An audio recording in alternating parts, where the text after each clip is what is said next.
Caríssimos irmãos e irmãs, também rádio ouvintes que nos acompanham pelas redes sociais. Então, na primeira leitura de Reis, é quando Nabucodonosor, que é o rei da Babilônia, invade também o reino do sul. Lembra que ontem, um pouco tempo, o rei tinha pedido para Deus não deixar os assírios invadir o sul. E Deus não permitiu. Mas depois, o povo continua pecando. Existe castigo? Existe, né? Existe. Muito castigo. É bom entender isso.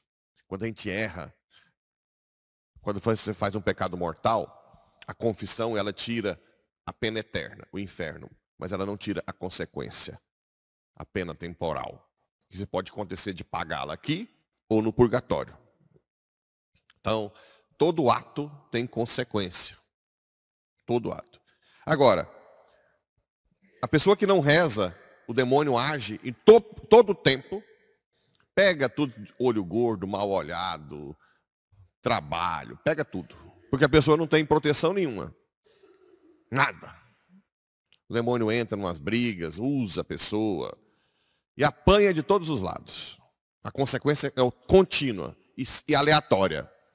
Quem tem oração, reza e busca a santidade, o sofrimento vem, inevitavelmente, mas de uma forma guiada para purificar, e a própria pessoa tem mais consciência do que está passando. E ela consegue guiar a história da vida dela e da família com a oração e com o desejo de santidade. E você vai entendendo por que está no sofrimento, o que Deus está tirando de bem daquilo, que uma pessoa que não tem oração não vê. Né? Bem, no Evangelho, nós temos aí uma coisa também que é importante aprender. Nem todo aquele que me diz Senhor, Senhor entrará no reino dos céus, mas o que põe em prática. Vejam bem, o que nós temos que focar é de nós colocarmos em prática aquilo que Deus nos pede, a santidade. Na vida familiar, no trabalho, na igreja. Fidelidade no matrimônio, vida de oração acima de toda coisa, honestidade, amor, paciência, controle da língua e assim por diante. E aí depois, Jesus dá alguns exemplos que até assusta. Senhor, Senhor, não foi em teu nome que profetizamos? Um profeta que fala uma profecia. Não foi em teu nome que expulsamos demônios? Olha, um exorcista. E não foi em teu nome que fizemos milagres? Aqui é mais forte. Pessoas que podem fazer milagres. Milagres. Então eu lhes direi publicamente: jamais vos conheci. Afastai-vos de mim, vós que praticais o mal. Assusta ou não?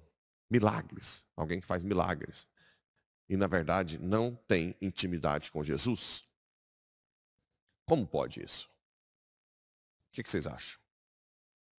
E aqui é importante vocês entenderem a diferença entre gratia gratis date, recebo de graça e dou de graça, são os carismas do Espírito Santo para uma missão, para uma pessoa. Então, realmente os dons carismáticos, você usa não para si. Você usa para a profecia, não é para si, é para o outro. O milagre é para o outro. Então, você pode ser canal de graça, porque você treina, existe um treinamento. Essa pessoa é missionária, ou então ela está um pregador e treina e está sempre em oração, né? Como nós temos aí, sei lá, esses grandes pregadores, Ironis Puldaro, pregadores de oração, Roberto Tarus. Como eles estão sempre em missão, eles podem desenvolver dons carismáticos de uma forma extraordinária. Extraordinária. Mas isso não quer dizer que já automaticamente sejam santos. Aí tem que conhecê-los de perto. Por quê? Porque a outra graça chama gratia gratum faciens.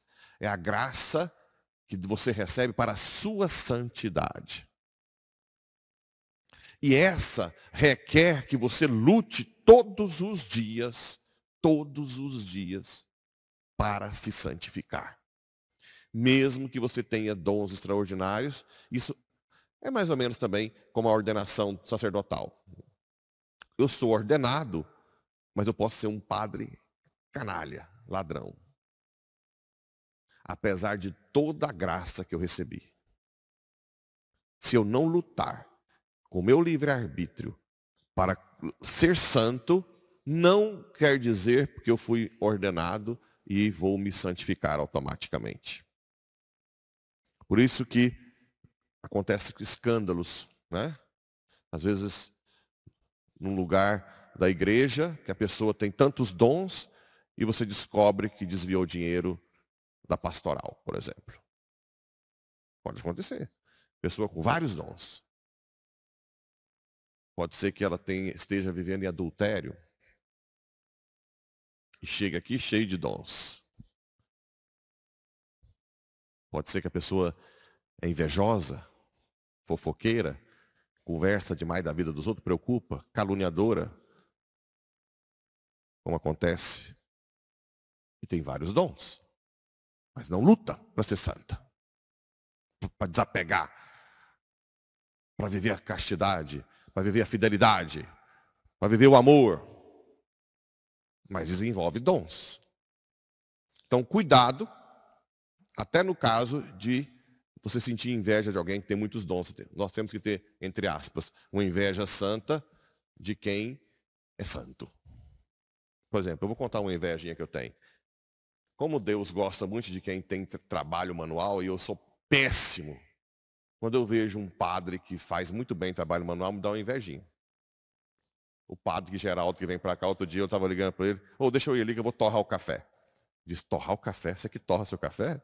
É. Por que você não compra torrado?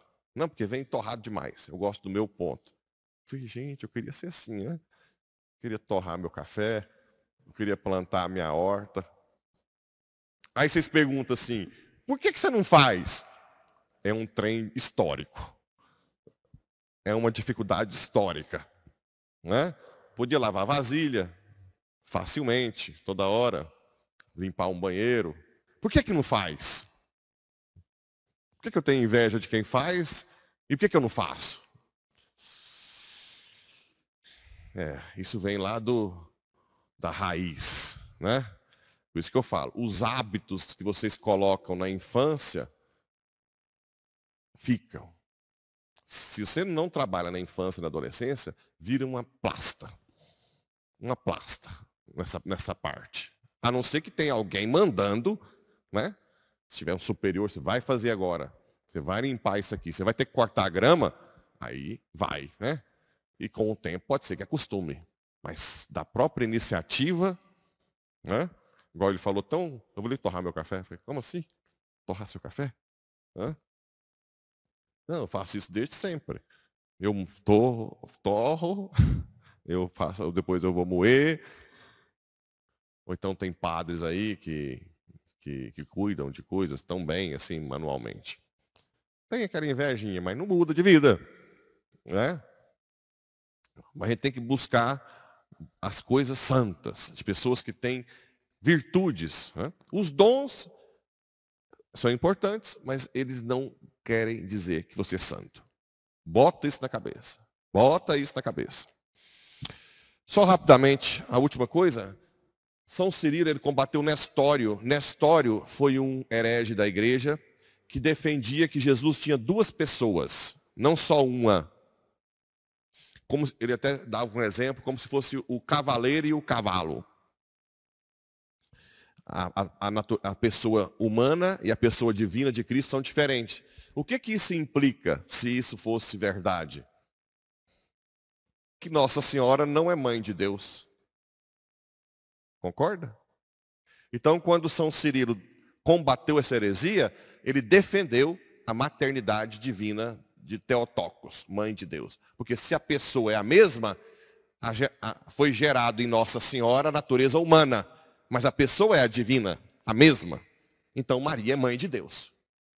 Se fosse o que Nestório disse, que são duas pessoas diferentes, a pessoa humana e a pessoa divina, então Maria não seria ela seria mãe de Cristo, mas ela não seria mãe de Deus. E São Cirilo foi muito perseguido por isso. Então vamos pedir intercessão dele também, para que nós busquemos aprofundar a doutrina, para que sejamos santos, não só grandes pregadores, grandes profetas, mas santos, santos, que busca sempre o bem do outro, a santidade, o bem da família, a honestidade, sempre, a moral. Não desvincular a moral da nossa vida cristã. Que Nossa Senhora, que é a mais santa das santas, das santas, das santas, portadora de todas as graças, interceda e nos coloca no seu útero espiritual, para cada dia mais sermos santos de verdade. Assim seja.